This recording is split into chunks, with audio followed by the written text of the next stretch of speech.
forever waiting for you. This plane is leaving without you.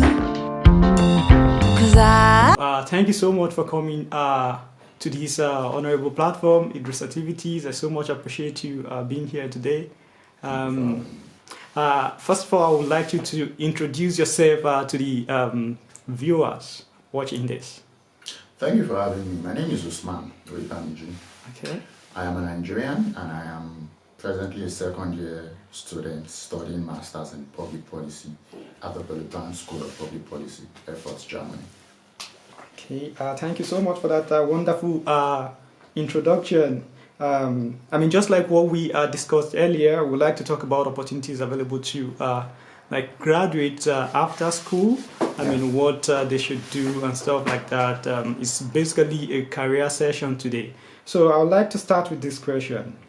When would you tell a graduate or like a student to start preparing for life after school? You know, these things, there are no cut and sew in it. Like there's not a direct response to it. So it's either maybe the third year or the final year. However, it's almost always better when you start around the third year to start feeling out what you actually want to do. Now, I know some schools package internship for students. So in the process of you going for the internship, or as we call it IT back in Nigeria, in the process of you going for the IT, you get valuable experience. And it's now for you to know what you want to do going forward. So essentially it's around the third year to the fourth year, and you need to start asking yourself valuable questions. Which sector do I want to go into? What are the things I am looking for in those sectors? Or do I want to even stand alone to say I want to do my own business? For example, I know of someone who went to do his internship. He's a civil engineer, went to do his internship in Abuja some years ago. But then he gained so much experience. He came back to Ibadan and he said, no, I will not work for anybody. I will work for myself after school. And he started preparing himself. I think it was in the third year then. He started preparing himself for that, started reading a lot of books about management and how to handle the business side and the construction side of civil engineering. And he's doing fairly well right now. So for me, it's third year to the fourth year. That's when you need to have an idea of what you want to do and how and where you want to go to. But again, it's not cast in stone. You have to be flexible with the whole idea. Okay. Thank you so much for that. Like you said, like one has to start preparing like a year before graduation, right? Yeah, if I didn't get that wrongly. Mm-hmm. So what I mean, having understood, okay, this is the area I would like to work in probably after graduation. I mean, what kind of skills do you think one should start looking? I mean, what can one get? I mean, giving an example, like. You know, again, it's a different world we live in today. So a lot of things is into IT, and it's more of IT related things right now. Back then, when you're in school, it should be go do ICANN or ACC or CFA and things like that. But right now, a lot of people are into IT stuff. So yeah, if you can lay your hands on some IT related courses, that's fantastic. But if you want to go into maybe the accountancy thing, you can start all these rudimentary courses in ACC or ICANN. That will give you an idea of how things work. It will fortify you a bit. You have a better knowledge of what to do. So it's either, if you want to go into industry-specific things, okay, then you know if it's accounting, you go into accounting. If it's maybe media and advertisement, you go into graphic design and stuff like that. But overall, is more into information technology. Just have an idea of how the whole thing works. Some of us really don't have that much idea right now, and it's holding us back a bit, but again, we'll survive. Sure. I mean, it's saddening in Nigeria right now that there are lots of graduates practicing things that are quite different from what they studied. I mean, you have people going to school to do probably microbiology or something, or anything science, and they ended up working as a tailor or as like in a very different field. So I mean, do you think our education, like Nigerian education in particular, is often overrated? I will not say it is overrated. What I will say is that sometimes a lot of people go to school to study what they are not supposed to study. So I won't name names here, but when I was in the university, I had a friend, classmate, studied economics. Okay. But the guy was more into information technology. Then the boy could assemble a computer by himself. So he was studying economics just because a lot of people said, oh, go study economics, blah, blah, blah, blah, blah. But his focus and his attention and his passion was into IT. So what you go study in school sometimes should not be the destiny, quote and unquote. You can study A and work in B. It really doesn't matter. And another thing he said is entrepreneurship is key. For whatever you've gone to study in school, you can still do anything as an entrepreneur. So I won't say it is overrated. What I will say is that sometimes it does not give people the necessary tools to succeed. You know, because I have seen people that studied computer science and they can just send emails and receive emails and not much more than that. You know, so it's like, what are the practical skills? Let's move beyond theory. What are the practical skills that you've actually acquired in school from your lecturers, from your friends, from everybody? So that's key, but I won't say it's overrated. Okay, thank you so much for clarifying that for me. I mean, moving forward, you talked about experience as being key to one's success in the professional sphere.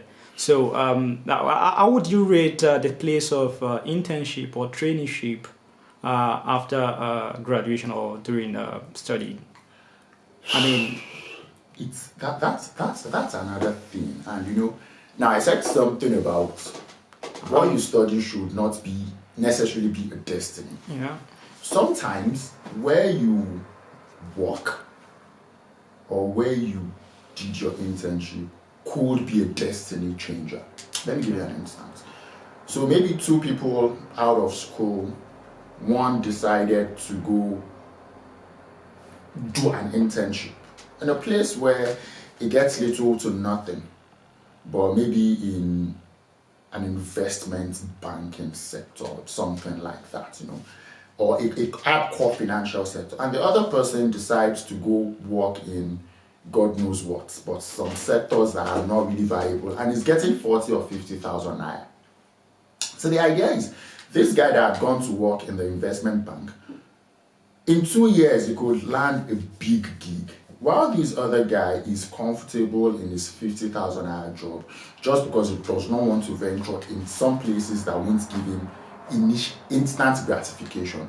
So what people get done, what to start with, where you work, the people you meet, they are valuable, they are important. In fact, that's what makes you who you are at the end of the day. It's not about you working in, no, it's about the connection, the social connection you've been able to build, how you've learned from people. They won't open your heads, even in school or place of work, they will not open your heads and put things there. It is just by interaction, it is by doing, it is by how you've seen people get things done.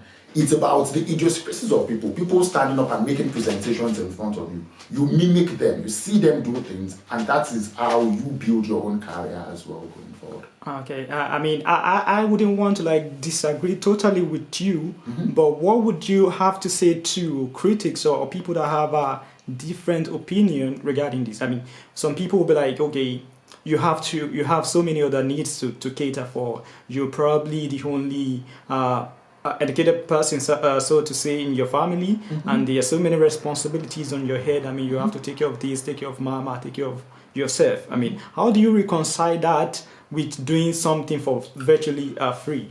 It's very difficult. It's really difficult, and you know, you cannot criticize people if you've not walked in their shoes. You know, people have different things that pushes them, so it's very, very difficult to say this. However, short-sightedness sometimes can be very damaging. It can really make or mar one's career. Now, when I say short-sightedness, I mean you can afford to do some things, but just because it's not in vogue or just because a lot of people are not doing it, you don't want to do it. Now, there are some situations whereby you don't have a choice. You just have to take what is in front of you at that particular moment. If that happens, fine. However, if you're taking that, you should still have it at the back of your mind that this is not where I want to be. I have so many things to do with my life. But the problem with a lot of people is this herd mentality of someone is doing something, so I must do it. Or this thing is not in vogue, so I'm not going to do it. No. It is it is deeply important to compartmentalize issues and say, okay, you know what, this is where I am right now, but what do I need to do to move from where I am to where I want to be? It's definitely not easy. And again, it's not a one-size-fits-all response, but on an individual basis, people need to come together with themselves and say, what are the things I need to do? What are the things? It's like a trade-off thing. What do I need to trade off right now to get this in the future? What do I need to put myself, which situation do I need to put myself to get this in the future? So yeah.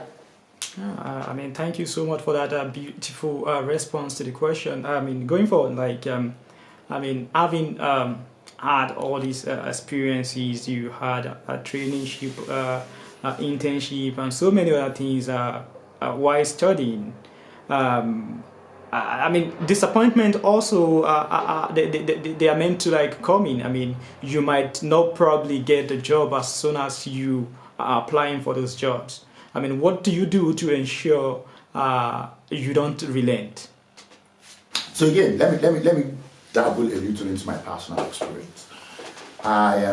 Immediately after school, I wrote a test with, I think it's Cadbury or Nestle, without it, so I really can't remember. Okay. But it was a fantastic test, and we had subsequent interviews after that. But along the line, they said, you know what, no, you can't work with us. It was it was gut-wrenching. Because then I'd heard how much they were willing to pay. And I'd started stocking up the money in my account even before signing a contract. So it was really annoying, but you just have to pick yourself up. You cannot afford to live in self-denial or get overwhelmed by self-pity. So it's an idea of, yeah, this didn't work out fine, but you have to do so many other things with your life. So if one thing is not working out fine, and that's where people need to come, be very flexible. You know, you can't be rigid and say it's this thing or nothing. No. Be flexible with the way things come. I've seen people that have started their life in accounting, say KPMG or PwC, and they ended up in an oil servicing firm. How? Because they were flexible enough to say, you know what, I'm actually tired of this thing. I want to do something still related with figures, still related with accounting, but it has another flair of it. So it is very, very important to always have that end goal in mind. What do I want to do? Where do I want to be? How do I want to move? All those things will play into nothing. It's like a book of life. Nothing is written in it. It's not cast in stone. You will have disappointments in life. Disappointment is everywhere. Even as a child, you go out and play soccer with your friends and you lose. You're disappointed. You're watching football and your team loses. You're disappointed. But again, will that stop you from living your life? No. You pick up yourself. You go, and it's difficult, but once you have the end goal in mind, say, this is what I want to do, or this is where I want to see myself in 5 years, you keep driving. It's difficult, but you just have to keep grinding. Yeah, okay, thank you so much. Disappointment are meant to happen, but I mean, on the final round too, you are likely to get something. I mean, how do you ensure you keep a job after having it, after striving for years to get it? You just answered yourself. You've strived so hard to get a job. You finally got the job. Now this one is copy and paste. Just be tenacious. Just do everything heavenly possible. You know, be Be present every day, all day. Don't now when I say be present, I really don't mean be present at the office. I mean be present psychologically. Okay. Push even your employers. Let them see that you need this job. And when I say you need this job, I really don't mean that you need the money, but you need the experience, you need the exposure, you need to learn. You are so hungry to learn. Let people call you a pavilion dog for the employers, because when they say jump, you ask how high. You don't go against. Fine, you have your own convictions. There are times you will have to say, no, I believe this thing is wrong. However, it is for you to be aggressively involved in the job. Take it as your own. There is this adage in my language that the way you handle other people's business is the way you will handle your own business. So if the people you are working with see this aggression in you, see this passion, this burning passion in you, that it's this job or nothing, you leave nothing to chance to it. You get there to time, you work to time, you deliver on your deliverables, you even surpass the goals stated for you. Of course you keep the jobs. Of course, the good thing is, initially it's to keep the job, but later is to get the referrals. So there are people you will be working with who will go somewhere else. And those people will be like, okay, I've worked with this guy before and I know this guy can deliver. So there's this thing that your first job or your first few years, maybe your first 2 jobs, you can say, yes, I saw this application online, I failed, I sent. But after the 3rd, 4th, 5th year, or maybe the 2nd job, it should be someone referred me. I've worked with this person and this person knows my capabilities and knows I can deliver. For whatever it is, the deliverable is the end goal. I don't care anything. I don't care about any other thing. Just deliver. Now, once they're in that position and people know that, okay, this guy is all about the deliverables, of course you will keep your job. And that would lead us to another question. When should one start thinking of other opportunities?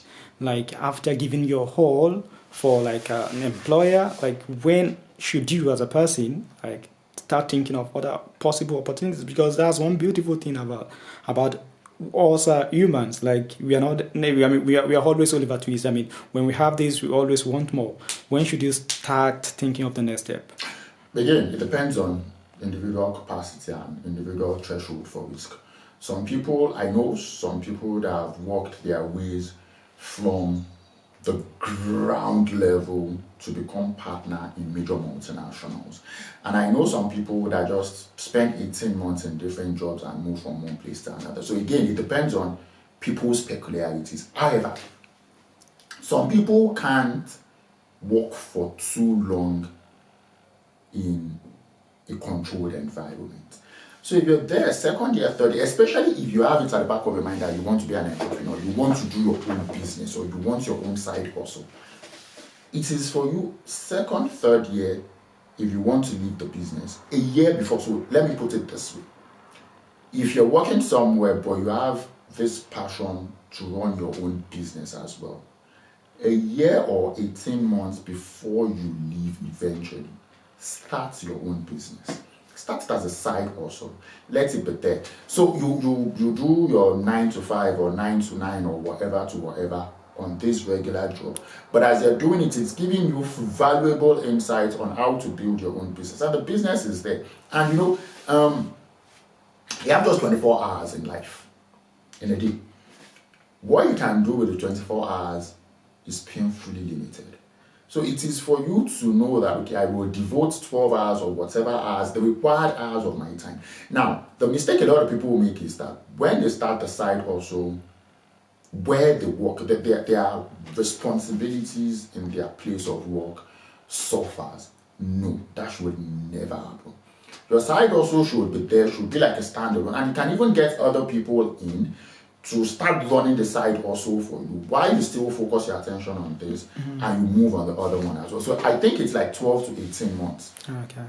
Okay. I mean, just like you said, I mean, there are limited things we can do with time. So is it that we have limited time to like do this as well?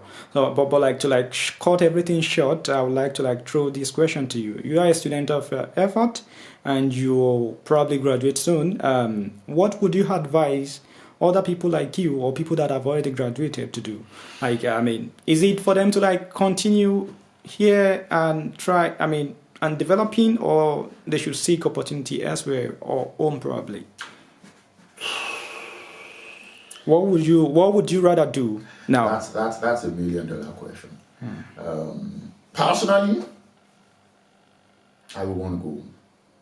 I really would want to go because of obvious reasons. One, I have my wife and kids there, so I really want to go with them. But off the obvious one, as difficult as it is back home to get a decent job, that's where you actually have a limitless opportunity to grow. Wherever country where you basically know everybody or understand the system very well, it's kind of easier. So it's just a recommendation that might fit one side. But personally, I will want to go home. But for the people that say they want to stay back, my advice would be, don't stay back and settle for less than what you are due. If you stay back, yes, stay back, but try everything within your capabilities. If it means learning the language, I'm in Germany. If it means learning the language, if it means learning other skills, if it means even getting other certificates to fortify the ones you have, don't settle for less. Don't just think, okay, you know what, I'm done with the masters and I can just keep doing all these small petty jobs to survive. No, don't live for survival. Live to get everything you can get. Thank you so much. It's so unfortunate we don't have enough time to like continue doing this, but we hope we'll be able to talk more on this or other stuff later on. Thank you so much for coming. We so much appreciate you. All right.